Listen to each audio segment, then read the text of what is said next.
Good morning, councillors. I'm Mark Richardson from HousingNowTO.com. I have Alexi Guerra with me, who's one of our volunteers.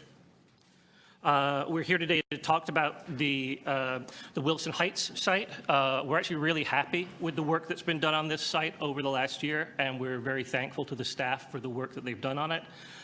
You've set some goals for Housing Now, some annual targets. You want 40,000 units of new affordable housing by 2031. You want 22,000 of those to be workforce housing. You want 18,000 of them to be supportive housing. Realistically, that means that you need to be approving, by firing up the machine, about 1,500 units last year, 2,000 this year, 2,500 next year, and get yourself onto a pace to be approving about 4,000 units a year. Our public open data program with HousingNowTO.com has been around for just over a year. We have passed 36,000 visitors to our map.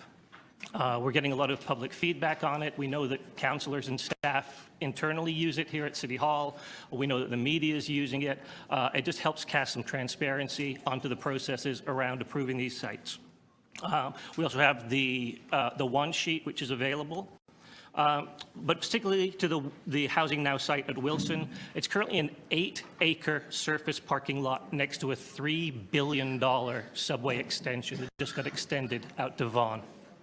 It is the embodiment of what is called in the planning world lazy land. We can tell that because the parking charges at that site right now are $5 from 5 a.m. to 2 a.m. and $2 from 3 p.m. to 2 a.m. You charge 25 cents an hour to park there next to a transit station. It's a giant site. It needs to be used for better usage. And it's not just you who are talking about doing more important things with giant surface parking lots. The folks at Yorkdale, just south of your site, are also doing that. They're taking their parking lots and they're transforming them into housing because we have a housing crisis here in the city. The original preliminary development concept for this was around 1,150 units, with 385 of them being affordable. The revised number that we saw in September was 1,464 with 488 affordable units. Our understanding is that the numbers may have even increased a little bit since then, and you're now bumping up to 1,500 units on that site. So that's really good work from the staff. But that shows you that the original targets that were set for these Housing Now sites were low. You had a 26% increase in the number of units between January and September of last year. You added 314 units. So don't use those numbers that were released in December 18 as the maximum. In many cases, they are far below what these sites can actually accommodate.